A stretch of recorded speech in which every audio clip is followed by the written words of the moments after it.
Ya.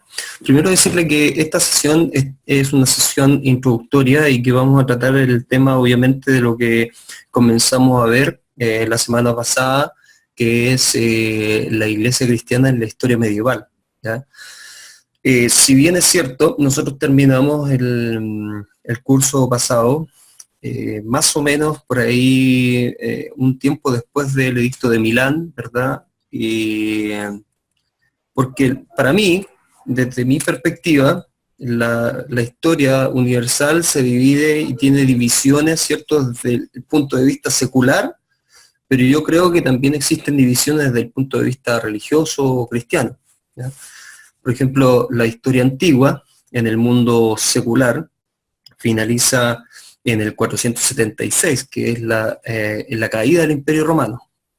Sin embargo, dentro de la iglesia cristiana, creo que la edad antigua finaliza un poco antes. Esta es una perspectiva muy personal, ¿verdad? Viendo todo el conjunto, bienvenido Erasmo, Dios los bendiga, viendo todo el conjunto y la línea histórica, ¿cierto?, de la evolución del cristianismo, creo que un hito importante es cuando la iglesia, ¿cierto?, es proclamada religión oficial del imperio, que eso va a ser allí por el año 380, ¿verdad?, con Teodosio, ¿verdad? Y vimos, ¿cierto?, que desde el 313 en adelante la iglesia comenzó a ser reconocida por principalmente por el edicto de Milán, ¿verdad? Y después la iglesia fue pasando por varias etapas y por varios periodos. Y les voy a recordar un poco esta etapa. ¿Ya? Del 313 en adelante, nosotros vemos que, desde el 313 en adelante, vemos el gobierno de Constantino. Después del gobierno de Constantino, ¿cierto? Se provoca también dentro de este gobierno la división del imperio.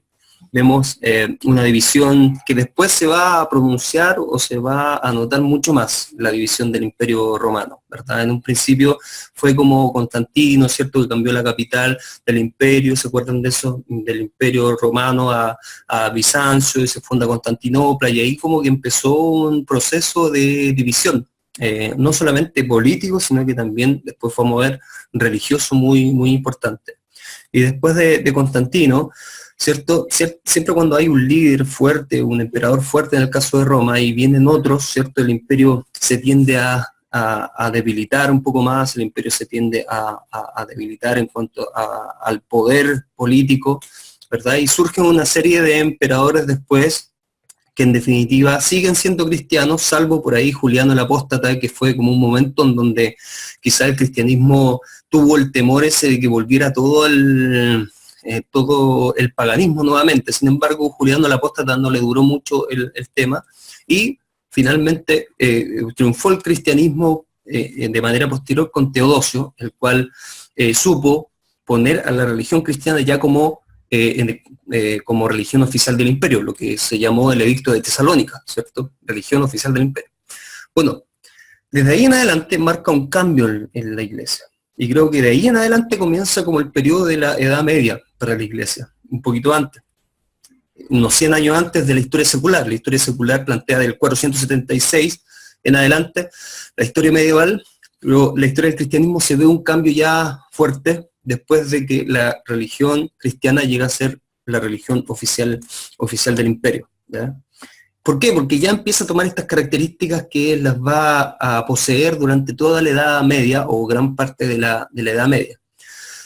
Por tanto, la Edad Media cristiana está caracterizada principalmente por la iglesia en el poder, ¿cierto? Y una lucha de la iglesia por el poder incluso. Y también está caracterizada por no solamente el sincretismo religioso que comienza a adoptar la iglesia con Roma propiamente tal, sino que también está caracterizada por el hecho de que la iglesia se comenzó a perder sus objetivos, en definitiva. Se comenzó a alejar de la sana doctrina, que podríamos decir hoy día. Se comenzó a alejar, ¿verdad?, de muchos aspectos que en definitiva van a traer muchas confusiones internas dentro de la iglesia, y durante la Edad Media nosotros vamos a ver que la iglesia, si bien tiene un poder político muy fuerte, no solamente espiritual, sino que un poder político muy fuerte, también se va a provocar que la iglesia pierda su poder, que la iglesia pierda en definitiva un poder, el poder espiritual, o el poder de la pureza que le había dado la sana doctrina. Nosotros vemos que siempre cuando la iglesia ha sido perseguida, ha mantenido la sana doctrina, en definitiva, ¿ya? Siempre cuando la iglesia comienza a ser, y otras veces se lo he recalcado, enfatizado este hecho, siempre la iglesia cuando comienza a ser reconocida por el Estado, pasa algo, ¿cierto? Y la iglesia se empieza a acomodar con el Estado, ya se empieza ahí como a perder sus objetivos, a ceder, porque eso es lo que pasó con la iglesia, en definitiva, dentro de la Edad Media.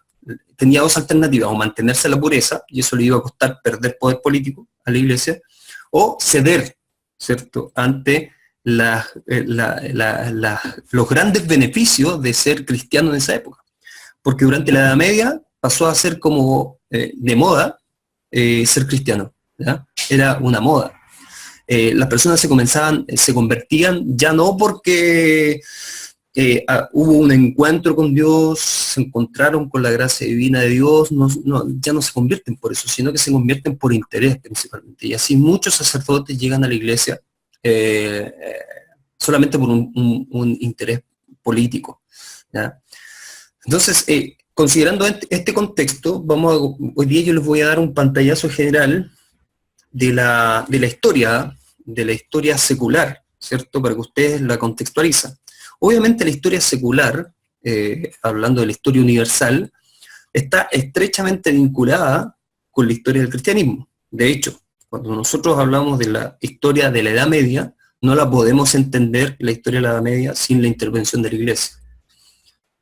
De hecho, yo tenía un ramo en la universidad que se llamaba Historia Medieval la formación de Europa, la historia medieval y la formación de Europa, o el cristianismo y la formación de Europa. Entonces el cristianismo ocupaba un rol súper importante, y es así. El cristianismo, la iglesia católica, que ya va a empezar a ser la iglesia universal, ¿cierto?, la iglesia católica romana, va a ocupar un rol fundamental dentro del transcurso y el desarrollo de la historia medieval. Yo les voy a proyectar ahora acá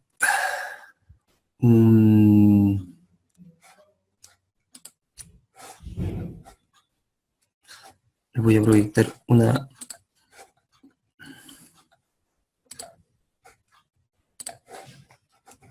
No sé si lo ven ahí.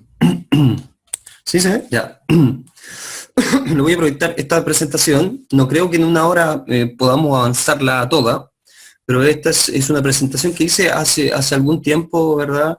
De las clases de historia que hago.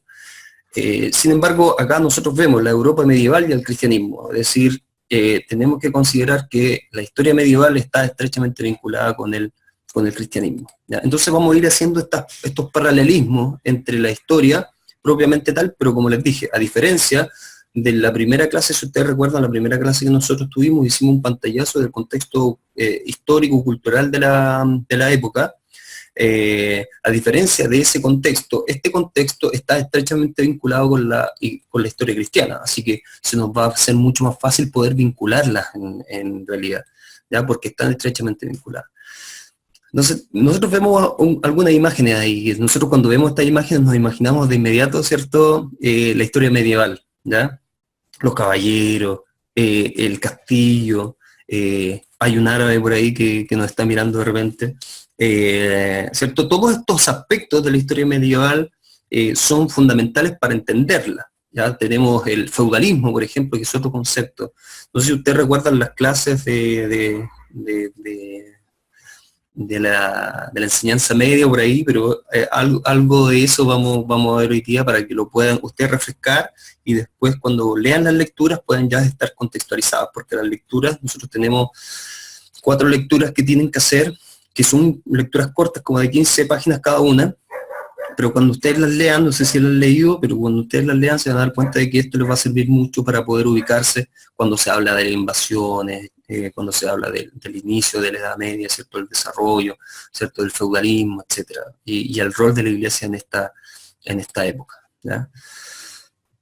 Entonces, la Edad Media, como les dije, comienza en el 476 después de Cristo, la Edad Media propiamente tal, según la historiografía, ¿verdad?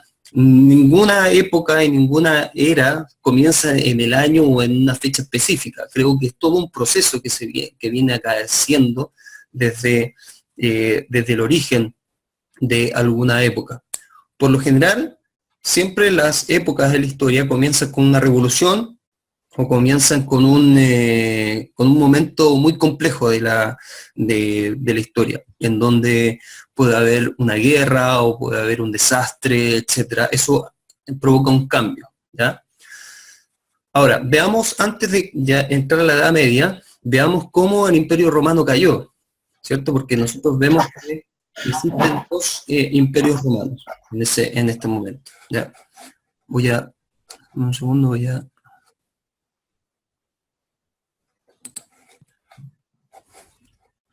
un segundo.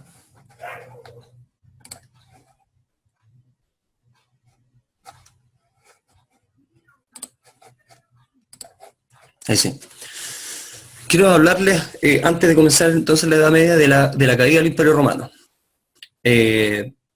Durante el siglo V, después de Cristo, comenzaron a haber una serie de acontecimientos que van a provocar la caída del Imperio Romano de Occidente. Yo quiero que esto les quede súper claro, que el Imperio Romano, ¿cierto?, poco a poco se había ido dividiendo entre el Imperio Romano de Oriente y el Imperio Romano de Occidente. El Imperio Romano de Occidente, ¿cierto?, estaba gobernado y el poder de la Iglesia Católica Apostólica Romana era muy fuerte. Y cada vez, después del 380, ¿verdad?, del Edicto de Tesalónica, la Iglesia Católica se fue haciendo mucho más importante e influyente.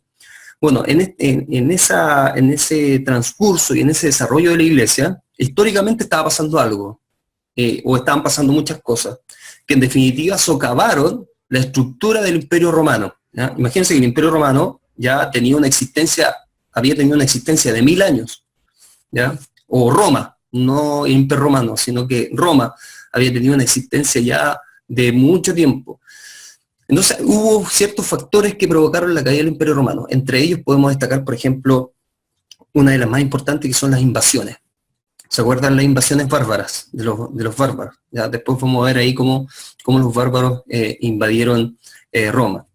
En definitiva, la invasión de los bárbaros, que venían, ¿verdad?, empujados también por los hunos desde las estepas, por los mongoles, ¿verdad?, que atacaron el imperio y que empujaron a otros pueblos como los francos, como los visigodos, los trogodos, ¿cierto?, los burgundios. Todos esos pueblos llegaron al Imperio Romano y comenzaron a debilitar el Imperio Romano, y fue la causa más importante, digamos, de la caída del Imperio Romano.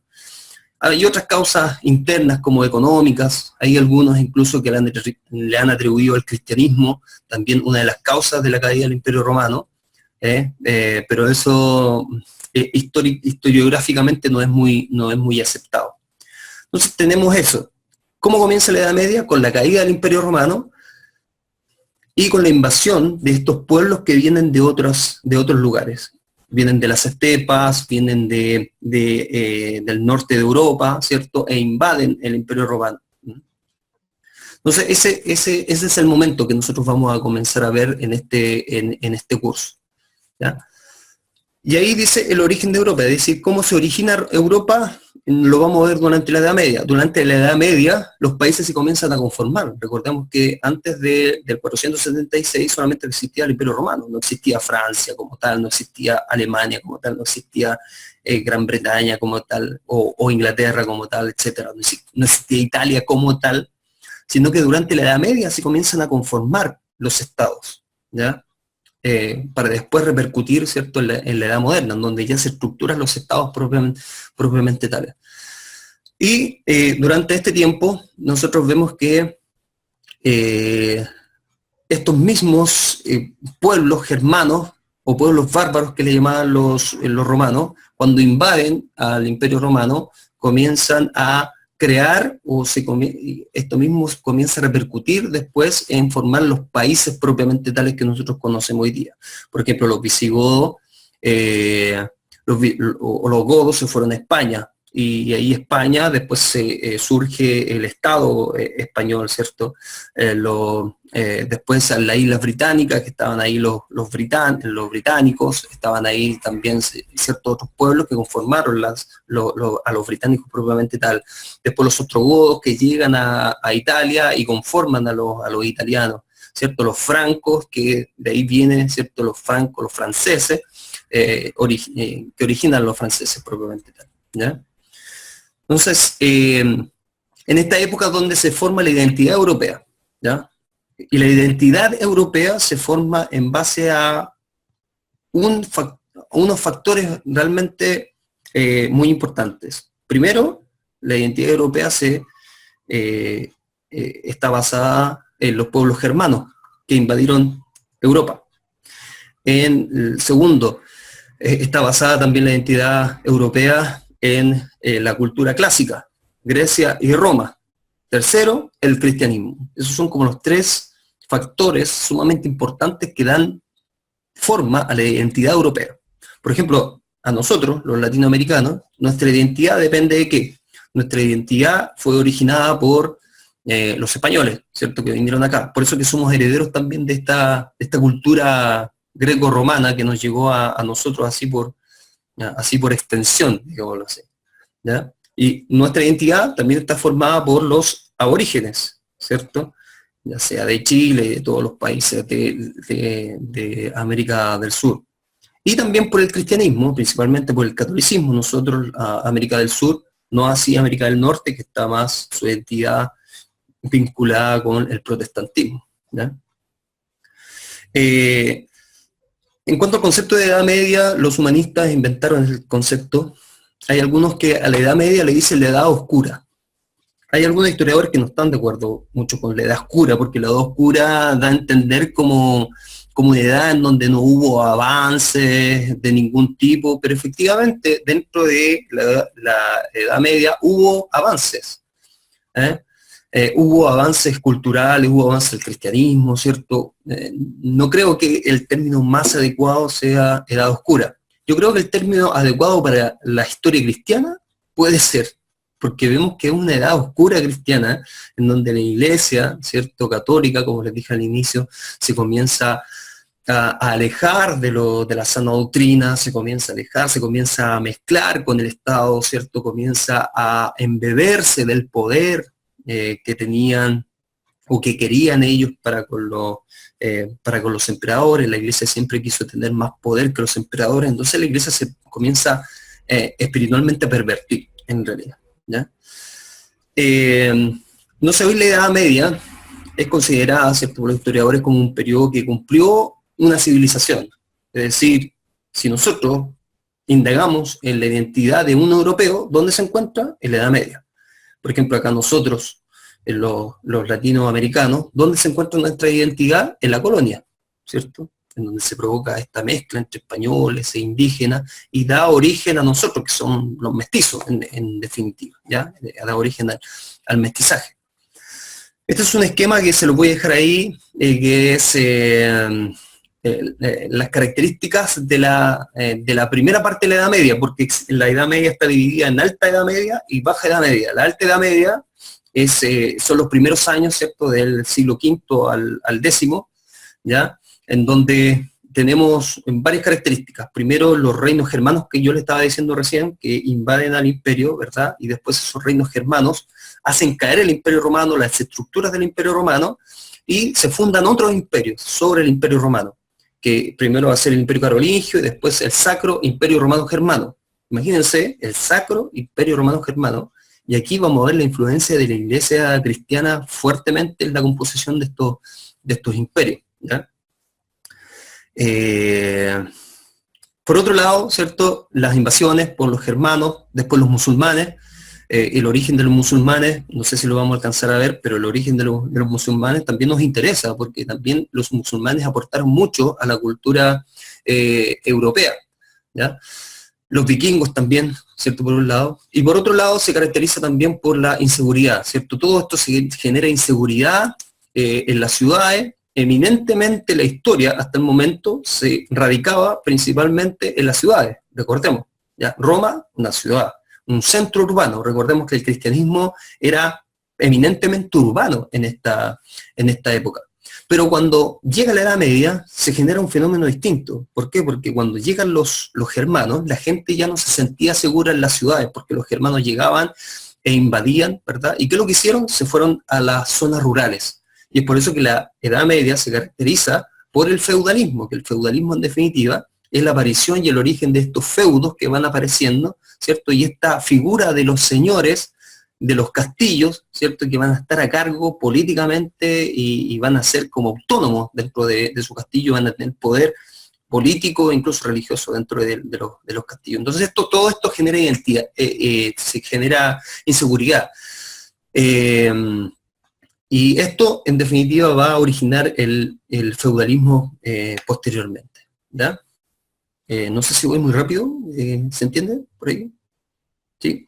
Vale, ahí cualquier pregunta me la hacen. Pueden hacer un clic en el micrófono y me lo pueden hacer, ¿ya?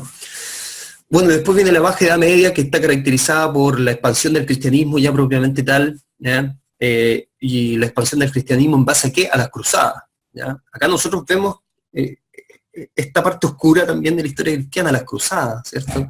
En base a una intención de algunos cristianos de ir a recuperar las tierras santas, ¿verdad? Se genera una idea de ir a rescatarlos, en definitiva, y por ello se conforman ejércitos que van y lo que en realidad, esto se pervirtió posteriormente, se tergiversó, puesto de que las cruzadas tenían un fin para ir a liberar a los cristianos de la invasión de los musulmanes, ¿cierto? En Tierra Santa. Sin embargo, después nosotros vemos que las cruzadas terminaron en que los cruzados llegaban, se violaban a las mujeres, mataban a los niños, arrasaban con pueblos completos. Entonces esta es la parte oscura, digamos, de la historia de la cristiandad, dentro de la historia cristiana, perdón, dentro de la historia medieval. ¿Ya? Aquí ya estamos finalizando, ¿cierto? La historia medieval, del siglo II, el siglo XIII,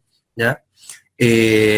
Acá ya comienzan a resurgir nuevamente las ciudades. Por otro lado, van a haber algunas crisis también que van a repercutir por ahí, y una de las causas va a ser, ¿cierto?, un nuevo cambio en una nueva época, el renacimiento, ¿cierto?, el humanismo, ¿verdad? Y entre eso, que va a ser el tema del curso 3 que vamos a tener, va a ser la reforma protestante propiamente tal y toda la problemática que engloba eso, ¿ya?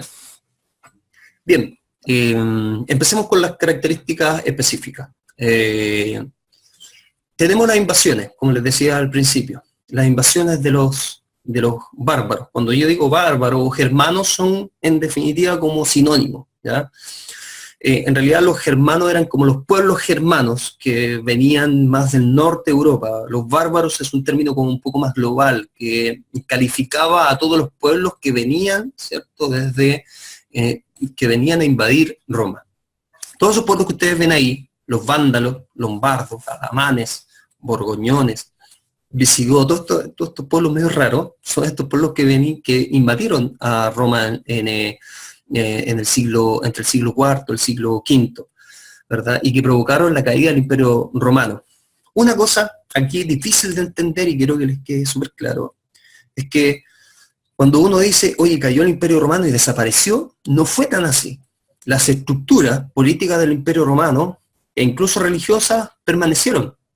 ¿Por qué? Porque cuando los pueblos bárbaros llegaron a Roma, ellos no arrasaron con la cultura, no eliminaron toda la cultura, sino que lo que hicieron, se romanizaron ellos. Todos se romanizaron.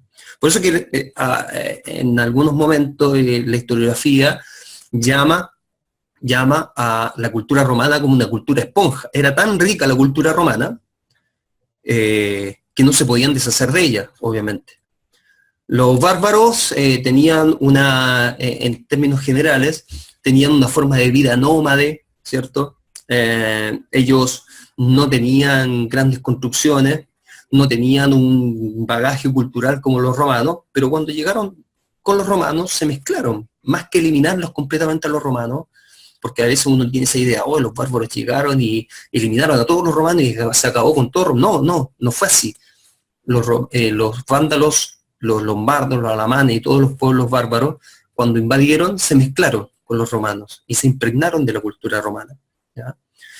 Entonces estos pueblos eran de incipiente civilización. Ahora la tarea era qué iba a pasar con el cristianismo, ¿cierto? Si estos pueblos venían llegando, traían otra religión también. Eran politeístas, eran cazadores, religiosamente tenían muchos ídolos. Entonces el cristianismo se debe haber enfrentado a esto, los cristianos deben haber visto esta oleada de personas que llegan con una nueva ideología, se deben haber imaginado todo lo que habían pasado hace poco, que habían sido las persecuciones. Sin embargo, no fue así. Los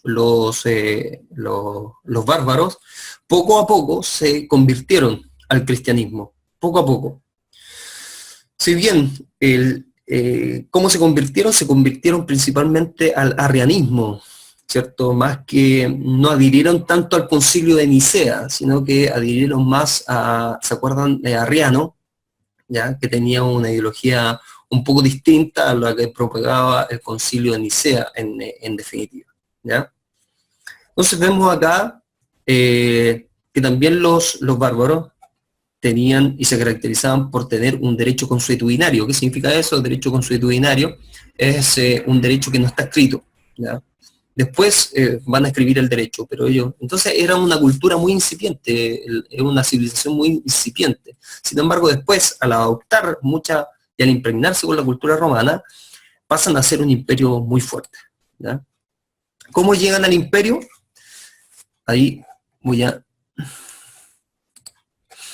marcarles acá. ¿Ya? Acá nosotros estamos viendo el mapa europeo.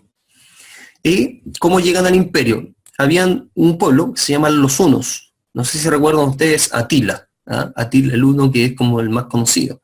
Se levantaron muchos mitos en torno a Atila, ¿ya? Estos pueblos, no se sabe por qué presionaron hacia acá, ¿ya? No se sabe por qué presionaron a los otros pueblos bárbaros que estaban en el límite romano. Acá nosotros tenemos, voy a cambiar de color, acá nosotros tenemos el límite romano, ¿ya? Ese era el limes, que se le llamaba. Entonces, fuera del límite romano, habían muchos pueblos, ¿verdad?, que estaban ahí. Estaban los sajones, los francos, los visigodos, que convivían fuera del límite de Roma y que no podían ingresar dentro de Roma porque necesitaban también autorización determinada. ¿Qué es lo que hicieron los hunos? Lo más probable es que los hunos hayan tenido problemas de sequía en su momento allá ellos venían de las estepas, pueblos mongoles, ¿ya? Hay una película por ahí que una vez vi, el Atila el Huno se llama, y era un tipo así como norteamericano, los ojos azules, pero eso no tiene nada que ver. Fue un error, un craso error de la película, un craso error histórico, porque Atila era un mongol, obviamente con sus ojos rasgados y con todas las características que amerita un asiático, ¿verdad? Entonces los hunos, ¿qué es lo que hacen? Comienzan a buscar nuevas perspectivas de vida, y los hunos eran terribles. Los hunos eran muy, muy aguerridos, un pueblo nómade, con técnicas de guerra también muy avanzadas para esa época. ¿Y qué es lo que hicieron? Invadieron acá, y estos pueblos que estaban acá, ya, como les nombraba recién,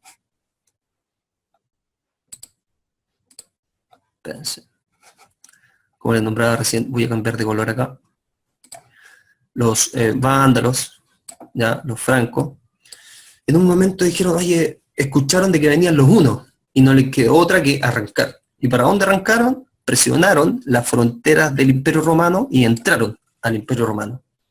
Y así, esta presión de los hunos genera que estos pueblos ingresen al Imperio Romano, y el Imperio Romano cada vez se iba mezclando más con estos pueblos, y fue una de las causas en definitiva que hace caer el Imperio Romano de Oriente. Aquí está la división. Aquí está la división, ¿cierto? Este, Imperio Romano de Occidente, Imperio Romano de Oriente. Imperio Romano Occidente, Imperio Romano de Oriente. ¿Ya? Entonces todos estos pueblos comienzan a... ¿Qué es lo que hacen los bárbaros cuando llegan? Comienzan a colonizar y comienzan a fundar reinos independientes entre sí. ¿Ya?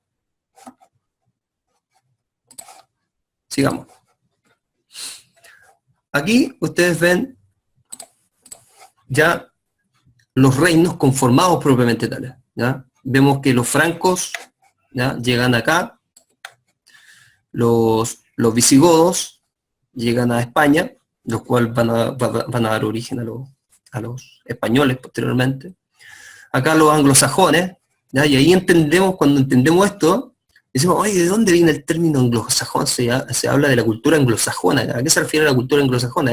Precisamente estos pueblos primarios que conformaron a los ingleses y a los norteamericanos, porque en definitiva a los ingleses y a los norteamericanos se les llama como la cultura anglosajona, ¿cierto? Los francos, ¿cierto?, que después esto va a dar origen a Francia, y aparte parte de Alemania, ¿verdad? Y a los lombardos. Ustedes han escuchado de hecho hay un equipo de fútbol, parece que se llama Lombardo, ¿cierto? Bueno, los italianos dan origen posteriormente a los italianos propiamente tal. Entonces, ¿qué hicieron estos pueblos? Como yo les dije, fundaron reinos germanos que se llamaban.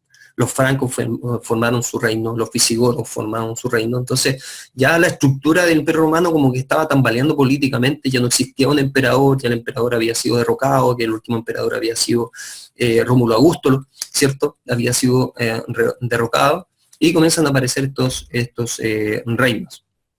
En el siglo VII ya nosotros vemos esta consolidación de reinos propiamente tales.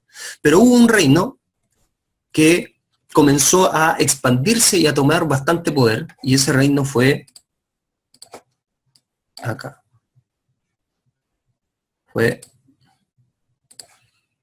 aquí. No sé si se ve muy bien ahí, pero el reino franco, el reino de los francos. ¿Ya? Ese fue el reino que, en definitiva, comenzó a tener poder, y el reino de los francos, comandado por no sé si les suena, ¿ya? Primero Carlos Martel, ¿verdad? Bueno, Pipino el Breve primero, después el hijo Carlos Martel, y después Carlo Magno. Ahí yo creo que les suena, ¿cierto? Carlo Magno. Ahora, no confundir con Alejandro Magno, ¿ya? Siempre se confunde Alejandro Magno, Carlo Magno. Acordémonos que Alejandro Magno vivió antes de Cristo, y Carlo Magno vivió después de Cristo, ya después del siglo, él vivió en el siglo VIII, ya después de Cristo. Entonces, ¿qué es lo que hace Carlo Magno? Carlo Magno comienza a expandir su poder, e incluso a expandirlo desde las fronteras, ¿cierto? Y a invadir otros reinos que estaban a sus costados y a sus alrededores, y en definitiva se termina posteriormente fundando un imperio que se va a llamar el Imperio Romano Germano. ¿Ya?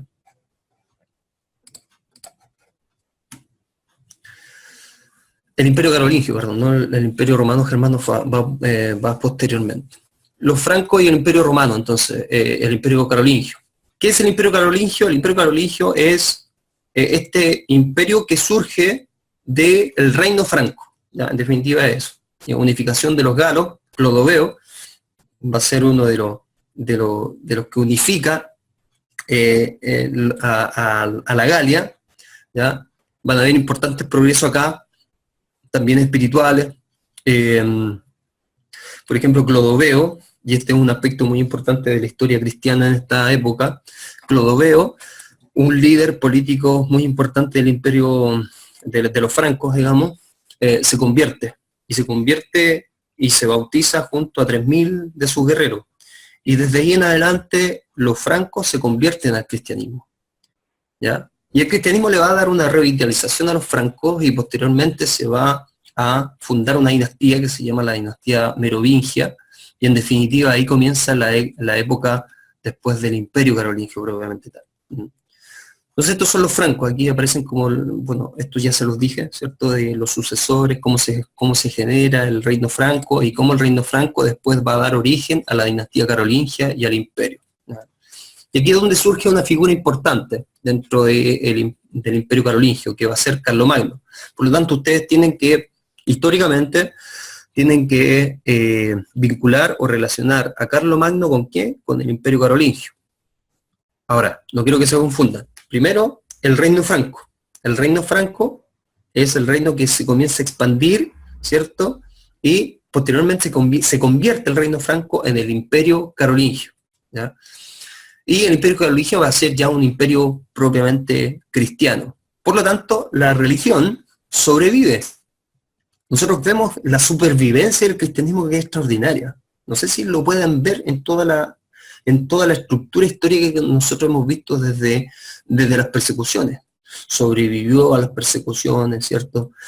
Sobrevivió a los emperadores que quisieron derrocar, sobrevivió ahora a esta crisis, a las invasiones, sobrevivió a la crisis económica, sobrevivió a aquellos que le echaban la culpa a los cristianos de que el imperio se había convertido en el cristiano, por eso que estábamos sufriendo todas estas invasiones. Después sobrevive a eso en el imperio carolingio. Después el imperio carolingio sigue sobreviviendo durante la Edad Media, y no solamente sobreviviendo, sino que también ocupando un rol protagonista dentro de la historia medieval de esa época. Por eso que hay algunos, ¿cierto?, que llaman a esta época teocéntrica, la época medieval, teocéntrica. La época que viene después, el Renacimiento, va a ser antropocéntrica. El hombre, el centro del universo. Acá, Dios, centro del universo. Yo difiero un poco de ese término, de esa terminología que se utiliza, teocéntrica, porque creo que determina a Dios el centro de todo esto, pero más que a Dios, bueno, que Dios, obviamente Dios siempre va a ser el centro de todo. Es Él el que gobierna todo, es Él el que maneja la historia, en definitiva, ¿cierto? Yo creo que en teología sistemática, no sé si han llegado a ese estudio, ¿verdad?, de la soberanía de Dios, de la providencia de Dios, ¿cierto?, del concepto providencia, esta providencia que Dios tiene que ningún pelo de nuestra cabeza se cae si Dios no lo permite. Dios permite todo, toda la creación depende de Dios, ¿cierto? Todos los animales depende que Dios les dé de comer. Uno dice, oye, hay leyes naturales que determinan eso. Sí, hay leyes naturales, pero esas leyes naturales, ¿cierto?, son provistas por el Señor. Por lo tanto, Dios es el dueño y ha sido dueño de la historia, ¿ya? Entonces es un término como un poco más adecuado desde el punto de vista de la historia del cristianismo. Podría ser una época eclesiastocéntrica, ¿cierto?, en donde la iglesia era el centro. Más que los preceptos divinos, la iglesia era el centro, porque la iglesia se comenzó a alejar muchas veces de los preceptos que estipulaban las escrituras, ¿ya? Damos la bienvenida ahí al bebé de Pablo. Está incluyendo ahí. Después de Carlomagno asume y asume como una gran importancia, que esa importancia va a ser la reconstrucción de las bases del Imperio Romano. Él quiere reconstruir el Imperio Romano. Y en base a eso, ¿cierto?, aquí se provoca un fenómeno muy importante entre la Iglesia y el Estado. La Iglesia, como les dije al inicio, se encuentra con un dilema: mezclarse con el Estado, influir en el Estado, o mantener, ¿cierto?, mantener su estructura como la había mantenido desde antes, incluso desde un momento de las persecuciones. Pero ciertamente la Iglesia no se iba a mantener así. Entonces, desde aquí, en estos momentos, comienza una lucha por el poder entre el Papa y entre los emperadores. Ustedes en la lectura les va a quedar más claro esto, porque hay una lectura de Baker, me parece, que explica el origen, ¿cierto?, del papado. Porque uno dice, oye, ¿de dónde aparecieron los papados? Claro, en la Iglesia Católica, ya que ya es propiamente la Iglesia Universal, ¿qué es lo que hace? Adopta la estructura política del imperio, en definitiva. Por eso que surge posteriormente la figura del Papa, que es originada por el obispo de Roma, ¿cierto?, que el obispo de Roma en definitiva va a ser como después el que va a ocupar el liderazgo, y a ese se le va a llamar Papa, ¿cierto?, que en definitiva el primer Papa históricamente fue León I. ¿Ya? ¿Qué pasa? Cuando Carlomagno asume el poder, también comienza esta lucha de poder. Es como el gallito entre el Papa y el emperador, el quien tenía más poder. Lo que se llama dentro de la historiografía y lo que va a repercutir también después del año 1000 en la querella de las investiduras, ¿ya? Entre el poder político o el poder temporal y el poder espiritual que lo va a detentar el Papa. Y en el año 800 ocurre un hecho como súper importante para el cristianismo, porque va a haber una coronación. Me da un poco de risa este escenario histórico, porque nosotros vemos que Carlomagno siempre huyó para que el Papa lo coronara, ¿ya? Nunca quiso que el Papa lo coronara. ¿Por qué? Porque si el Papa lo coronaba a él, eso implicaba de que Carlomagno se hacía inferior que el Papa. Entonces él nunca quiso eso. Entonces Carlomagno un día fue estaba ahí como arrodillado, ¿cierto?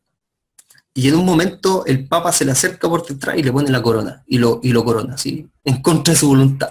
Pero eso fue lo que pasó en el año 800, y eso deja ver, ¿verdad?, este poder entre ambos, entre el emperador y el Papa León III en esta época. Entonces, posteriormente, Carlomagno dividió su imperio en 2 tipos de provincias, etcétera. Bueno, eso no voy a profundizar en eso porque es más historiográfico, un poco más complicado, ¿ya? Vemos acá, entonces, que dentro del Imperio Carolingio comienza a haber un renacimiento de las artes, lo que se llamó el trivium y el quadrivium, la gramática, la retórica, la dialéctica, ¿cierto?, la aritmética, que después va a repercutir incluso en la Edad Moderna o en el humanismo, que va a ser como el caldo de cultivo del humanismo posteriormente, ¿ya? Y esto va a constituir como las bases del saber medieval. Por lo tanto, no podemos hablar desde el punto de vista historiográfico una época oscura, porque hubo un desarrollo, ¿ya?, de estas 2 disciplinas, o de estas 2, o de este conjunto de disciplinas que nosotros vemos ahí. Hubo desarrollo. De hecho, la astronomía, muchas de estas aritméticas, por ejemplo, fueron traídas por los árabes posteriormente, ¿ya?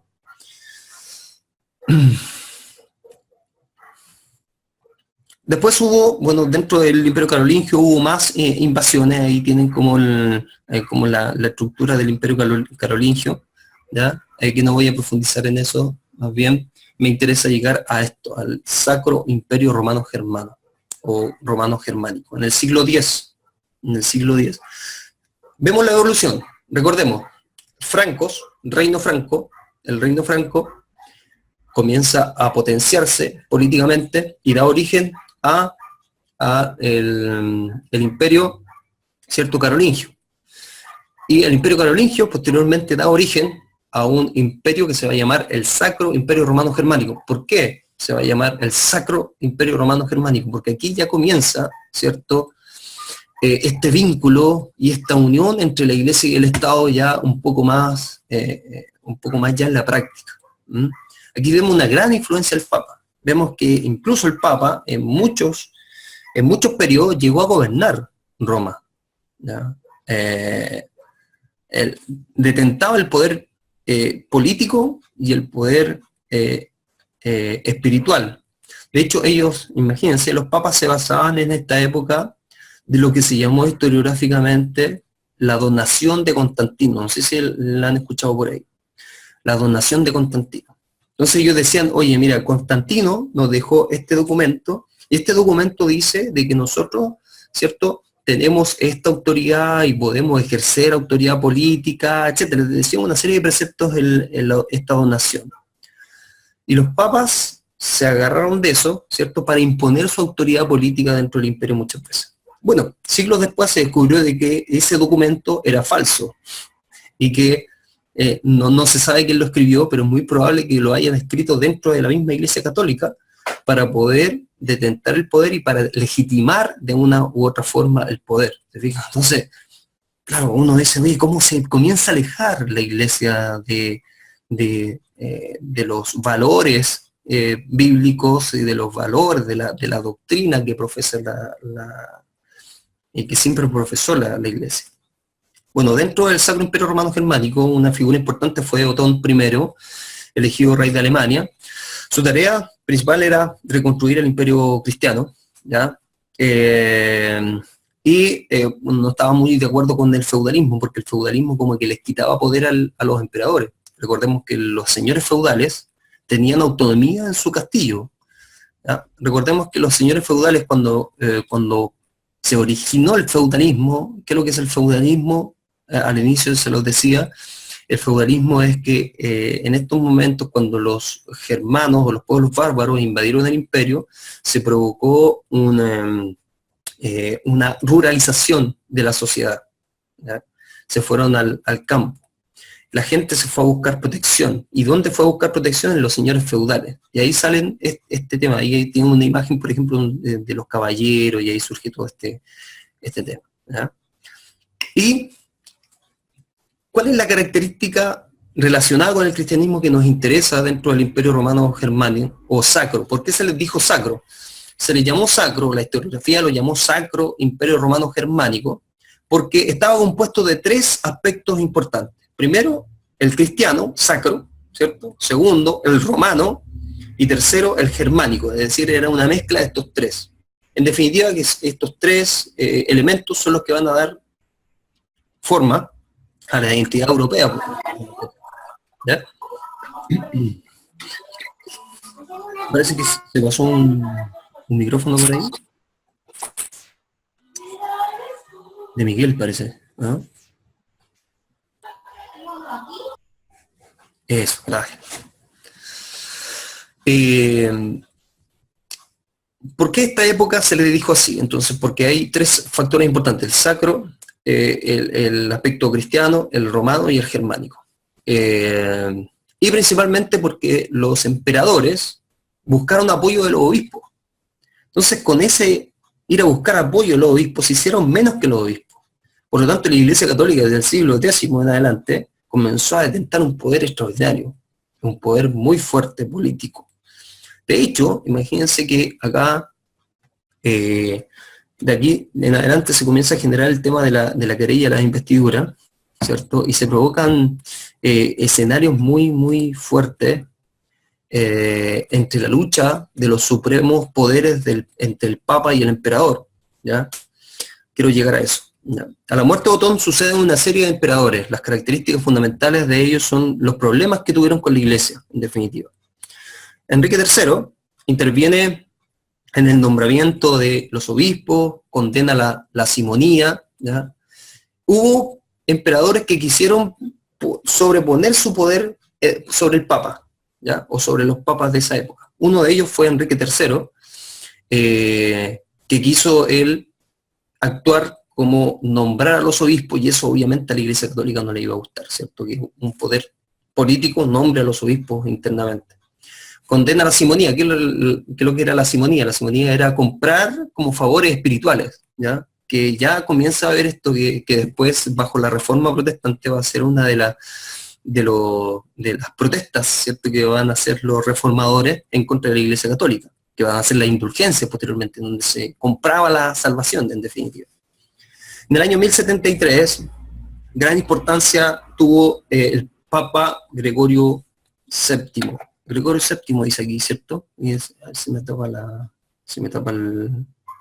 ¿ya? En donde dice, señala que la Iglesia debe tener supremacía sobre el imperio, ¿ya? Bueno, Gregorio VII va a ser uno de los más fervientes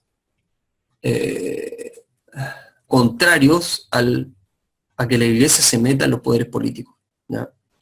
Después esto va evolucionando, y cuando llegamos a Enrique IV ya se genera un evento súper importante, que se le llamó la querella de la investidura, ¿cierto? Y se le llamó también la humillación de Canosa. ¿Qué pasó con Enrique IV? Bueno, la imagen que ustedes ven ahí es que Enrique IV, ¿cierto?, comenzó a tener esta lucha de poder con el Papa, con Gregorio VII, me parece que era el Papa, ¿sí?, en esa época. Y comenzaron a tener tantos problemas que, en definitiva, después el Papa se enojó con el emperador. Y estar enojado con el Papa en esa época era como estar enojado con Dios. El Papa representaba el poder divino, ¿ya? A Enrique le comenzó como a asustar un poco este hecho, ¿verdad? Y fue donde el Papa un día a pedir perdón, porque el Papa igualmente le había dado la excomunión al emperador, imagínense. Esa atribución se había tomado, le había dado excomunión al emperador. Y el emperador, ¿cierto? Enrique IV va donde el Papa a pedirle que revocara esa excomunión, y el Papa le dijo ya, bueno, con una condición, que pases 3 días fuera de la capilla, afuera de la capilla, un clima frío, arrodillado, ¿cierto? Y yo te libero de la excomunión. Imagínense, a eso llega el Papa en esta época. Entonces, Enrique IV finalmente, ¿cierto? Se arrodilla frente al Papa y se arrodilla mucho tiempo. No me acuerdo cuánto tiempo en realidad fue, pero se arrodilla mucho tiempo, quizás en la intemperie ahí, para solamente lograr el perdón del Papa. Y a eso en definitiva lo que se le llamó la querella de la investidura. ¿Ya? Con esto voy a ir terminando, se nos acaba el tiempo. Nos queda todavía un poco, así que voy a apurarme. ¿Ya? Bueno, por otro lado estaba el Imperio Bizantino, porque acá como que se nos confunde un poco el escenario, puesto de que nosotros tenemos acá, ¿cierto? Voy a poner otro color. Voy a poner un color más oscuro. Ya. Imperio Romano de Oriente, de Occidente, perdón, Imperio Romano de Oriente. Entonces todo lo que nosotros estamos hablando ahora sucedió acá, en el Imperio Romano de Occidente. Pero ¿qué pasaba en el Imperio Bizantino? El Imperio Bizantino había seguido. El Imperio Bizantino, cuando hablamos del Imperio Bizantino, estamos hablando de Constantinopla, ¿cierto? La capital Constantinopla. Había seguido normalmente, no le había afectado en demasía las invasiones bárbaras. ¿Por qué? Porque estaba alejado, ¿cierto? Y geográficamente estaba incluso bastante protegido, porque nosotros vemos acá, ¿cierto? Un paso en donde impedía y hacía mucho más difícil que invadieran directamente el Imperio Bizantino. ¿Qué pasaba en el Imperio Bizancio en cuanto a la religión cristiana? El Imperio Bizantino comienza a tomar, bueno, la Iglesia Católica comienza a tomar unos tintes un poco más orientales, ¿verdad? Eso después que se va a originar la Iglesia Católica Ortodoxa posteriormente. Acá, en el Imperio Romano de Oriente, no vamos a ver la figura del Papa. La figura del Papa tenía influencia acá. Sin embargo, también comenzó a tener influencia posteriormente dentro del Imperio Bizantino, ¿cierto? Pero la influencia del Papa estaba principalmente acá. Los emperadores, hubo muchos emperadores que surgieron y los emperadores tenían su casa en Constantinopla o en Bizancio, ¿cierto? Ahí era como la capital del imperio que se había salvado.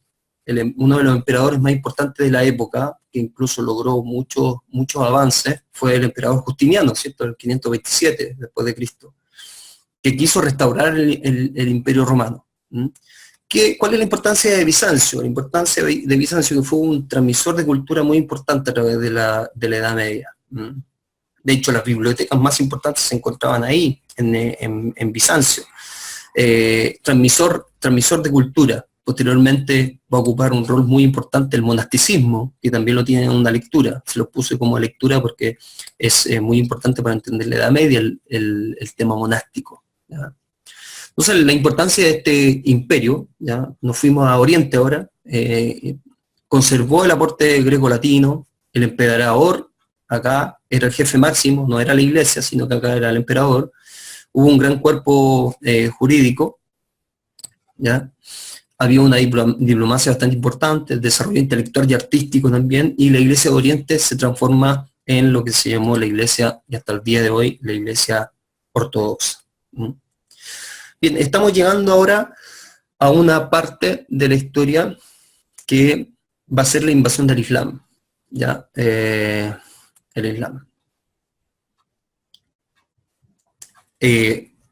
Los orígenes se remontan principalmente al siglo VII del Islam. No sé si ustedes tienen claro el tema del origen de los árabes, por ejemplo. Ya nosotros sabemos de que los árabes provienen como de la línea, ¿cierto?, de Ismael, ¿verdad? Y que eso se comienza a evolucionar principalmente en Arabia Saudita. Y en Arabia Saudita es precisamente en el siglo, bueno, después de eso, después de todo este proceso, ustedes saben que los descendientes de Samuel, digamos, los descendientes de Israel, tomaron caminos muy distintos. Los árabes,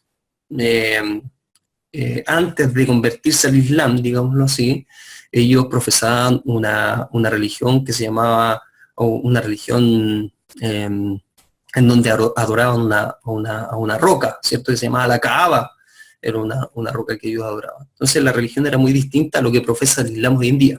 ¿Cuándo llega el Islam? Recién en el siglo VII después de Cristo, con Mahoma, ¿cierto? Que fue el mentor de esta nueva doctrina.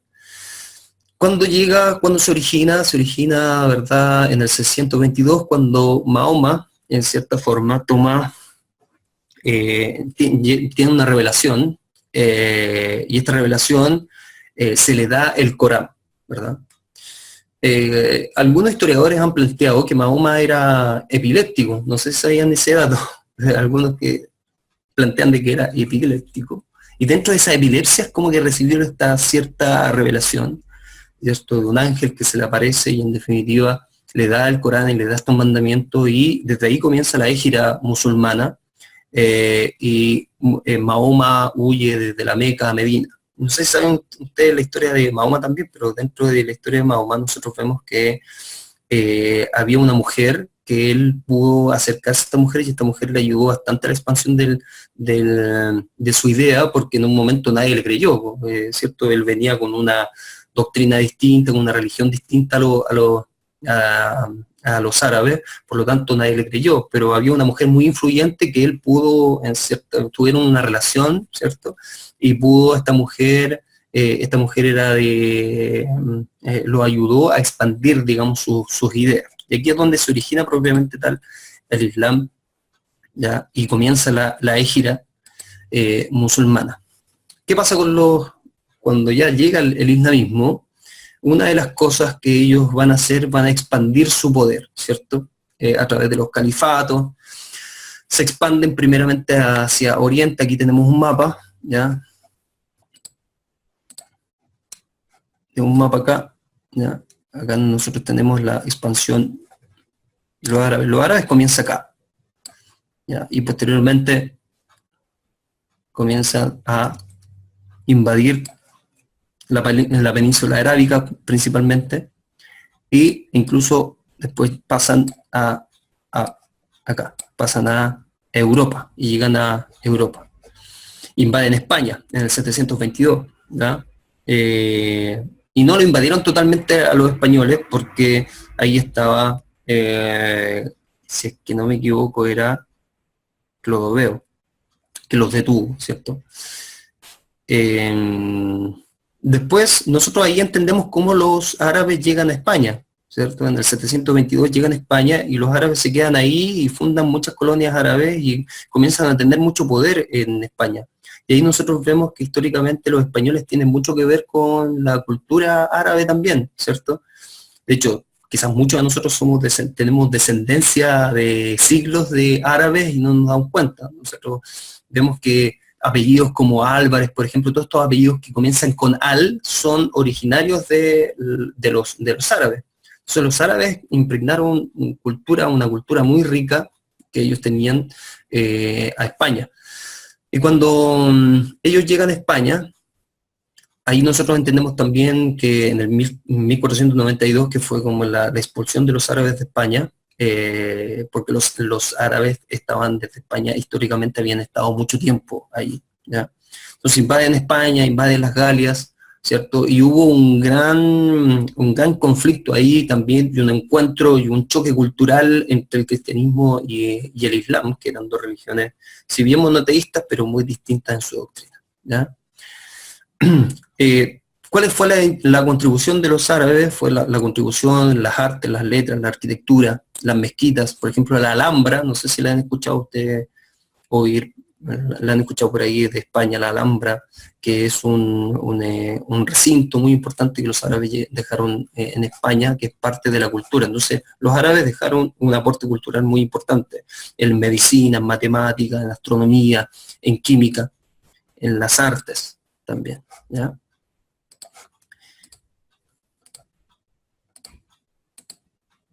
Bien, eso. Aquí llegamos al final, entonces le hice un pantallazo así muy superficial y muy por encima de la historia secular, que se une obviamente con la historia con la historia cristiana. En definitiva, quiero que les quede súper claro esta evolución que va tomando el cristianismo, ¿cierto? Esta influencia que va a tener el cristianismo dentro de todo este proceso de la Edad Media. El cristianismo va a influenciar posteriormente en el arte, vamos a ver las órdenes religiosas que van a surgir, las grandes iglesias, las grandes catedrales de la Edad Media, que van a ser influencia del arte cristiano, en definitiva, y de la arquitectura cristiana, que va a tener una importancia bastante fuerte dentro de la Edad Media. Entonces, me interesa que tengan claro este proceso de los imperios, cómo van evolucionando, cómo cayó primero el Imperio Romano, después surge el Reino Franco, y el Reino Franco se convierte, ¿cierto?, al cristianismo, y ahí el cristianismo va a tomar una continuidad. Posteriormente viene el Imperio Carolingio, sigue el cristianismo, ¿cierto?, con esta relación y esta lucha de poder con los emperadores, hasta que posteriormente se da inicio al Sacro Imperio Romano Germano, donde la Iglesia ya va a tomar bastante poder dentro de ese imperio, ¿ya? Eso es en resumen, ¿ya? No sé si tienen alguna duda por ahí, ¿ya? Voy a ahí los desmuteé, por si acaso. No sé si tienen alguna duda. ¿A alguien no le quedó claro algo? Yo sé que es mucha información, igual va a estar el video para que después ustedes lo repasen, pero como les dije, yo creo que les va a servir para ubicarse históricamente y para que las lecturas que vienen, que son las lecturas de todo el desarrollo cristiano desde la época, hay algunos que toman, por ejemplo, Liman. Hay una lectura de Liman que toma todo lo que yo le estoy diciendo, ya este contexto como histórico. ¿Dudas? ¿Todo clarito? Clarito como el agua. Clarito. Y bueno, eso es bueno. Es bueno, así que les pido entonces que puedan avanzar en la lectura. Yo sé que el tema del diplomado se ha hecho hay algunos que lo han dejado, ¿cierto? Hasta el momento hay activos como 12 quedan más o menos, ¿ya? Así que lo insto que puedan seguir. A los que no están al día todavía en los cursos primeros, la próxima semana vamos a cerrar definitivamente los cursos. Yo ya tengo casi listos los promedios, así que se los voy a enviar la próxima semana. Estaba esperando de que algunos hicieran el último cuestionario del módulo 3, ya que no lo habían hecho todos, pero el último cuestionario, había una actividad que no era obligatoria, algunos le hicieron, pero estoy esperando eso. Así que yo ya tengo todo evaluado. Los otros docentes están avanzando en eso, lo voy a empezar a presionar para que empiecen a mandar las notas, y la próxima semana entonces esperamos tener todos los promedios. Entonces, ustedes saben, comienzan hermenéutica, que es un ramo que también es un curso que les va a servir mucho, ya es uno de los cursos más importantes del diplomado en definitiva. Tanto teología sistemática como hermenéutica en el aspecto teológico son muy importantes, entonces traten de estudiar harto, ahí hay mucha lectura. Yo estoy tratando de sintetizar la lectura lo más posible, pero siempre le estoy poniendo carpetas de lectura complementaria para que el que quiera profundizar pueda hacerlo, ¿ya? ¿Dudas del diplomado? ¿Alguna duda que les pueda yo responder? Sí. Yo tengo un problema. Sí. De fuerza mayor, digamos, por explicar. El curso tuve que dejarlo, empecé bien, digamos, la primera sesión, el problema, después por problemas de trabajo, un montón de cosas que se originaron, no pude, entonces no he podido tomar. Entonces lo quiero conversar contigo de forma personal o por teléfono, ¿ya? Sí, yo le llamo. Yo le llamo mañana, usted me da un horario que yo le llame y conversamos. La mañana, a cualquier hora de la mañana, Ya. conversamos, porque a mí es muy importante, porque empecé muy bien, yo quiero esto, pero por fuerza mayor, incluso no es un problema de Sí. tipo cosas, ¿ya? Sí, no hay problema. Mañana le llamo y conversamos ahí a ver a qué solución podemos llegar. Po. Ya, pues, ¿No? ya, ya agradecido, ¿eh? No, de nada. Oh, Dios los bendiga, Miguel, Brian, Pablo, Profe, Erasmo, Dios los bendiga y gracias por la asistencia. Al principio me asusté porque no estábamos nadie. Estábamos con el teléfono, pero después fueron ¿Me ya. escucha? ¿Me ¿Miguel? escucha? Sí, lo que pasa Sí. es que a mí me costó cargar el programa. ¿Ya te costó? Me costó, no sabía cómo. Ya. Entonces entré al final, como últimos 15 Ah, minutos. ya, vale. Pero va a quedar grabado, así que Entonces, igual. va a quedar grabado, así que ahí se los envío durante el fin de semana o el lunes, le envío la grabación. Ya, pues, muchas gracias. Ya, ya. Había un video que yo les había enviado ahí, porque, bueno, ya lo instalaste, así que para la próxima vez te va a ser más fácil ingresar. Ustedes saben que cambiamos de plataforma porque esta plataforma es mucho más estable, la otra no estaba fallando. Y esta es mucho más estable y creo que es mucho más buena. En realidad contratamos este servicio porque hay una versión gratuita, pero lo contratamos acá. Hay un chat por ahí. Vaya. Dice el Brian que no puede hablar el Brian, ¿por qué? ¿usted me escucha o no? Sí, ¿Sí? Sí, sí. Ah, ya. Pensé que no me escuchaba, profe. sí. Pensé que me estaba haciendo un Doggenbailer. ¿No? No pasa nada. Ah, ya, me parece.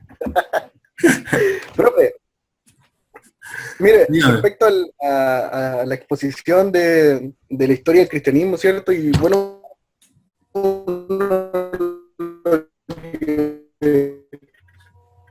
Se me fue la señal. No, Brian, no se te escucha. cuando, no sé, Justo González, están Brian, censurando. espera, es ¿Sí? que ¿Me escucho? se te escucha súper cortado, sí, se te escucha así como robotizado. No, para mí que esto es una conspiración. Cámbiate de internet, Ahora sí. cámbiate de internet. Ahora sí, aprovecha. ¿Ahora sí? Ah, Ya. No, lo que le comentaba era acerca de lo que bueno, no. no, definitivamente no pasa nada. Es tu conexión, parece. Cámbiate de TR. No se escucha, Brian. Brian, no se te escucha.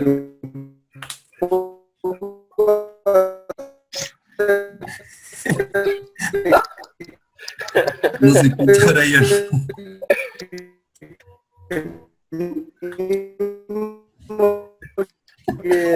Lo que está escrito en la literatura. No, lo que entonces. No, sorry, que no se te escucha porque debe ser tu conexión, porque ya. Es que acá en el campo no tenemos internet, pues tú sabes. ¿A dónde está ahí, Brian? No, en La Ligua, quinta región, la ciudad de los... La Ligua. Trata de buscarte un cable y conectarlo al note. ¿Estáis con Wi-Fi? Sí, es que tengo señal, tengo claro un modem Entel que pero ya sea por Wi-Fi. Y lo conecté con el cable, pero no, tampoco. ¿Pero pudiste escuchar bien la clase? Sí, todo. Ah, ya. Y ahora se te escucha bien. Intenta la última vez. Ya. A ver, una vez más, a ver. Respecto a la historia del cristianismo, Ya. ¿ya? Lo que vemos en la literatura es un poco la iglesia o el cristianismo imperial o más bien desde la línea de los reinos, ¿cierto? Un poco desde el poder del imperio. Pero, ¿qué pasa con esa historia de quizás del cristianismo más bien común, de de la gente en general, o quizás de otros movimientos que aparecieron, no el cristianismo quizás como formal o institucional? ¿Qué hay literatura al respecto? ¿Cómo se lleva esa línea de la historia del cristianismo? Sí, sí, buena pregunta, porque hay movimientos que aparecieron que van en contra, ¿cierto?, de todos estos movimientos que comienza a haber, o sea, de toda la iglesia imperial, en definitiva. Entonces, dentro de la lectura, también hay una parte de esto que trata, por ejemplo, el donatismo. El donatismo va a ser una reacción de un grupo de cristianos, ¿cierto?, que están en contra de muchas cosas que está comenzando a hacer la iglesia cristiana en esta época.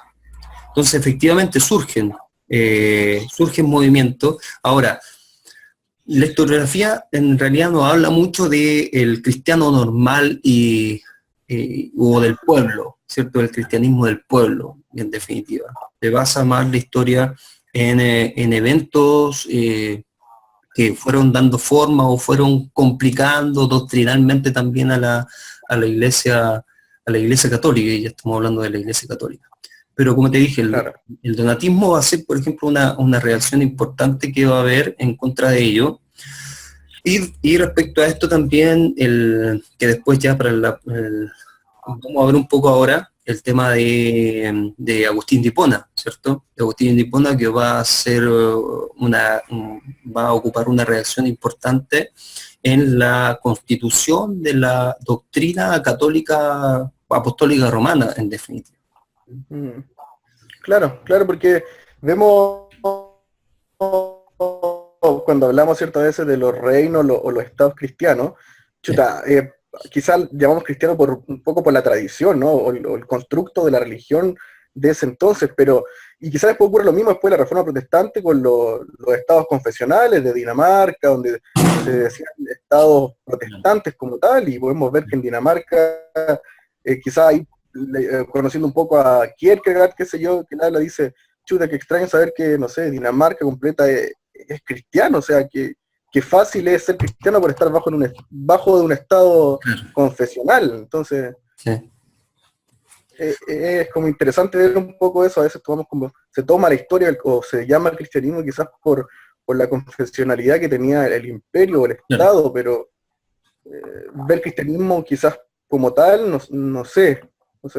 Sí, vamos a atender algunas lecturas, obviamente, respecto a eso. Uno de los autores que trata este tema de la evolución de la cultura, digamos, popular, digámoslo así, del cristianismo, es Boer, parece que Boer. ¿Boer? Sí, Boer tiene una historia del cristianismo, sí, esa no la he leído, la de Boer. La de Baker, hay unos capítulos que sí, hay algunas alusiones de esto, ¿ya? Pero el tema que el historiador trabaja en base a fuentes, y las fuentes de este tipo de grupos, ¿cierto?, populares, no hay muchas, en definitiva. Que, por decirlo así, la iglesia se transformó más en aristocrática. Los que tenían, por ejemplo, un cristiano común y corriente que se haya convertido al cristianismo y no tenía poder económico, no podía ni siquiera tener una Biblia en su casa, porque costaba mucho tener una Biblia en la casa. Entonces, desde el punto de vista histórico, puede ser muy complejo ese tipo de investigación. Pero vamos a tratar algo un poco más adelante, porque esos son como temas más transversales que atraviesan toda la Edad Media. Pero es buena. Claro. Y lo otro que también tenía como alguna duda, porque la verdad que desconozco el tema, nosotros quizás estudiamos la historia de la iglesia occidental, ¿cierto? El cristianismo, ¿cómo se desarrolla?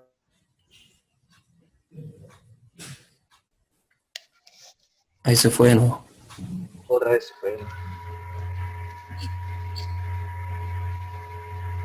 Ahí quedó pegado totalmente, Brian.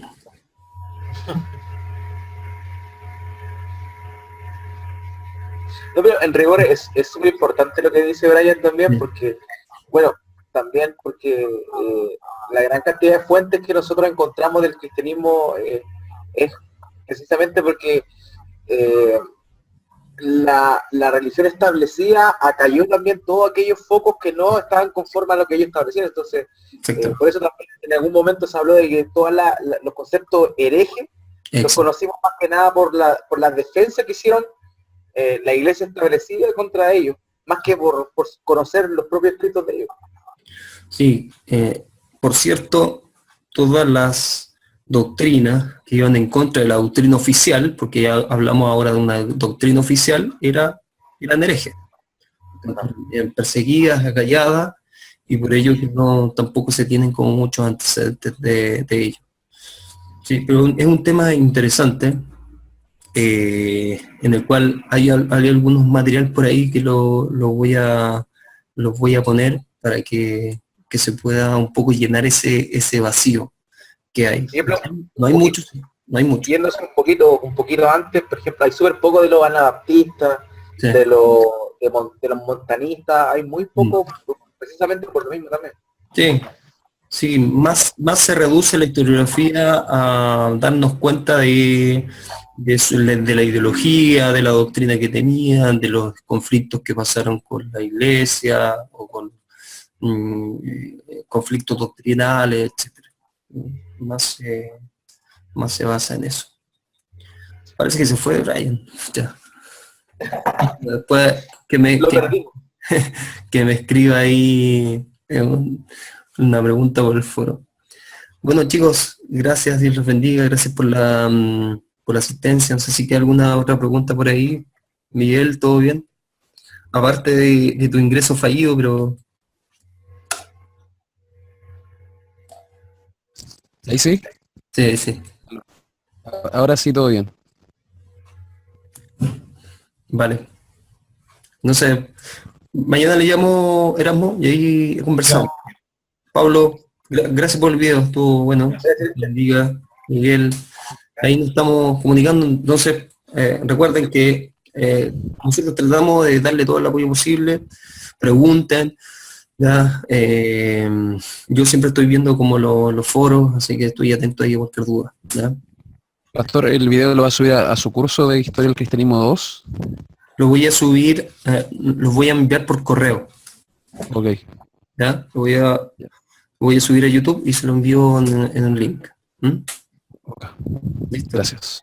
Ya, bendiciones, que estén bien. Gracias. Chao. Buenas noches a todos. Buenas noches.